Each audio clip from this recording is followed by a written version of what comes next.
the dustpan. It's okay. Hey guys, it's Abby from Kitchen Giggles here, and please don't kick the light over. And we are going to be in for an amazing expert panel today. I have my 3 experts here, and they're going to be discussing with you their favorite utensils. We went through yesterday and had we had a discussion kind of about which ones they preferred, and today they're going to present them to you.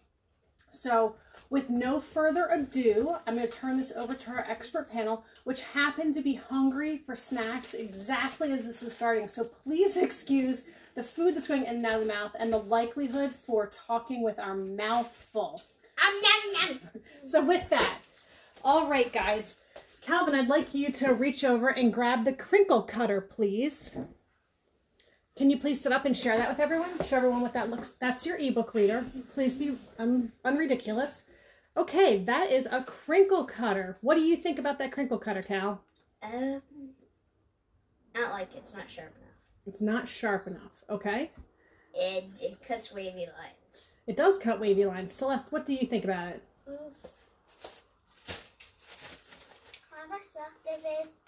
Please take your fork out of your mouth. It's good for cutting apples, I think it is, but it's just too dull for other things. It's too dull for other things. Okay, and Charlotte, what do you think? What's good is it can't cut people's skin. That's a great tip. It can't cut people's skin. Very good. What else? You're done? Okay, Calvin, can you please hold the crinkle cutter up again so everyone can see it? And please put your knees down so we can see you. Awesome. So there is the crinkle cutter. Calvin, behind you is a whisk. Ouch. This thing hurts my head. Okay, please grab the the spatula. Calvin, what do you think about that spatula? It's too purple, too small, and too... So this is an all silicone spatula. So it's smaller, so it's really easy for the kids to use. So Calvin doesn't have a very positive review of that right now, so we'll pass it to Celeste. And Celeste, what do you think of this spatula?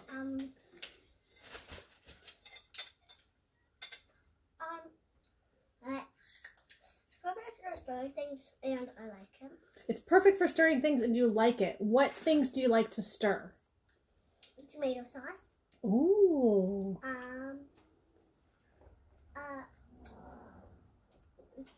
Spaghetti. Uh-huh. Tomato sauce and spaghetti when you're making those? Mm-hmm. Right on. And Charlotte? Peas. Oh, and peas when you make peas for a side dish? And broccoli. And broccoli. Cauliflower. Cauliflower. Right. I like to use it with mostly everything. You like to use it with mostly everything? Great. Charlotte? But it can't cut apples. Well, no, it doesn't cut apples. It's not a cutter. It's a stirrer. What do you think of the purple spatula?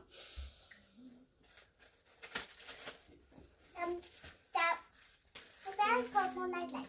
It's very purple and you like it. Okay. Charlotte, reach up behind you and there's 2 vegetable peelers. Can you hold those 2 vegetable peelers up? And what do you think of those vegetable peelers? No. You, Charlotte.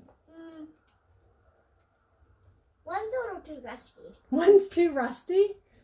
And it's hard to peel it because you don't know which side. Okay, and it's hard to peel with it because you can't tell which side to use. And what do you think about the green one? That it's easy to peel because you have grip and you can do this pretty easy. Uh-huh. Because you can tell which side. What do you think, Celeste? What I like about the green one is that you have grip and it makes designs when you peel it. And also at the top there's something that's good for peeling potatoes because if there's a little knot in it, you can just scoop it out. That's right. And Calvin, what do you think about the different vegetable peelers?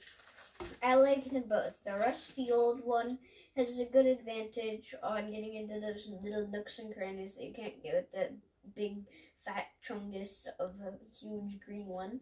Its downfall is, like the girl said, it's hard to tell which side to use. The green one, I like it because it's got a grip. It's able, you can tell which side to use, and the shredder leaves little marks. So these two vegetable peelers are, I love the old ratty, rusty silver one. It's just like I grew up using, and the kids can't stand it. So it's pretty funny that what I love, they don't care for. But vegetable peeler is a thing that you can't live without. Can you grab the cutting board that those vegetable peelers are on? Either one of you. Ow. You got it? Ow. Oh, it fell on you. You're okay. It actually will be able to poke my bottom. It poked your bottom. Oh my goodness. Okay. Okay, Celeste, what do you got there? A cutting board. A cutting board. And what? Oh, you're showing everybody that I put it on a hot burner one day and burnt the bottom of it. What is your favorite thing about that cutting board? That it's old and rusty. It's old and rusty, yes. And also there's a mark on from a pan you can see here. There is a mark from a pan. It's well used, isn't it? And also what I like about it is the brown spot. I just like it because the brown just is cool. The brown spot around it, it's so cool. Oh. It's just so cool because when it's dark, it just has so dark, and then it spreads the dark around beside it. Well, the kids love that I burnt a spot on our bamboo cutting board. So a cutting board is a super helpful. Oh. Excuse us, we're forgetting our manners. No, I'm doing it. And me. Gross, guys.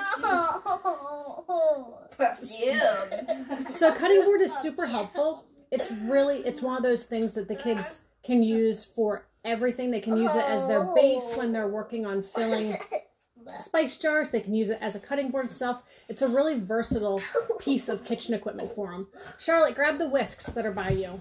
You have 2 whisks there. Can you tell us about each of them? Sit down, please. My favorite is this one. Go ahead, Charlotte, and tell us about the whisks.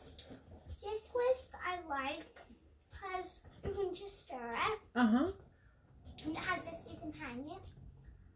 And it's also kind of bended, and this is supposed to go like this, and it's also bended. It is bent. That's okay. And it kind of makes a cool music. What do you think of that small whisk, Celeste? No, me. Oh, you want to share what you think? Okay. This whisk is so easy to like run off because there's not like metal things. Celeste, what do you think? And it's also easy to hang. Mm-hmm. And you can go up and down. What I like about this one is that you can just go like this very fast. Uh-huh. And it's good for making watery stuff and all that, like Jello and all that. And this one I don't really like. Punching. I don't like this one very much because you can't go like this with this one because it's harder. Uh-huh. This one, it's easier with this one, and this one's just like a matching one, like this. Uh-huh. And mostly it goes like this. You can go like this, but it's not very easy. And this one goes very fast like that, like this. I think Charlotte has something else to say about the whisk. What else would you like to say, Charlotte? She's just stealing my spot, that's all. I know she was stealing your spot. We're taking turns. What else you would like to say, Charlotte? This one, why is it hard? It's so easy. Because they're different. That's why I wanted you guys to talk about them. Okay, Calvin, yeah, this one's hard. It can't go straight. It just goes twirly. Calvin, what's your thought on the 2 different kinds of whisks? Well, Hey, give it disgusting. Okay. Oh, I have a move. Okay, so this one right here I use for more liquid things because these small little prongs are good for getting in those little nooks and crannies and not up your nose. That's one tip. You can get them around small bowls and all that, and they're easy to do this, which can be good for whisking water things. This right here I'd recommend for thicker stuff because it's got more sturdier base and can withstand the tension and force of other things. Thank you. The interesting thing is that when the kids... That's gross. Please don't wipe boogers on each other. When the kids first saw the small whisk, they thought it would be really cool to use because it was so different than what they're used to seeing, and it turns out they didn't care for it very much. So we're down to our last couple of items. Charlotte, what do you got there?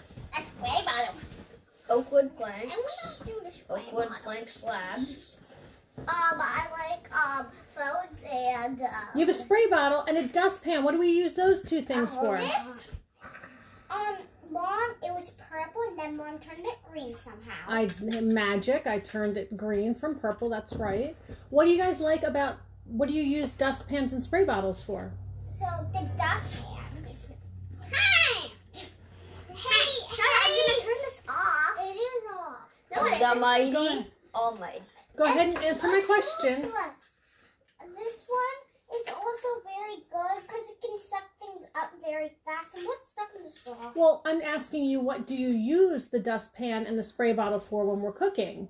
So this is to wipe down messy things. You spray it and then you wipe the towel. Yeah. And then the dustpan is if you made lots of dirt on the table, you can wipe it up with this. And also, if you make a mess on the ground, then you can clean it up. That's right. So we have dustpan and spray bottle as part of our list of really useful kitchen equipment. Please don't spray the dustpan because they are two things and the kids love to clean. So it's just a matter of after the food is done, you wrap it up. So in summary, we've got 7 things that the Kitchen Giggles kids think are really great to have when they're cooking in the kitchen. It makes life easier, more fun, and safer for them. And that is a crinkle cutter, a cutting board, a whisk, a rubber silicone spatula, a spray bottle, and a dustpan. And so with that, we are signing off. Enjoy your evening, everybody. Can I do it?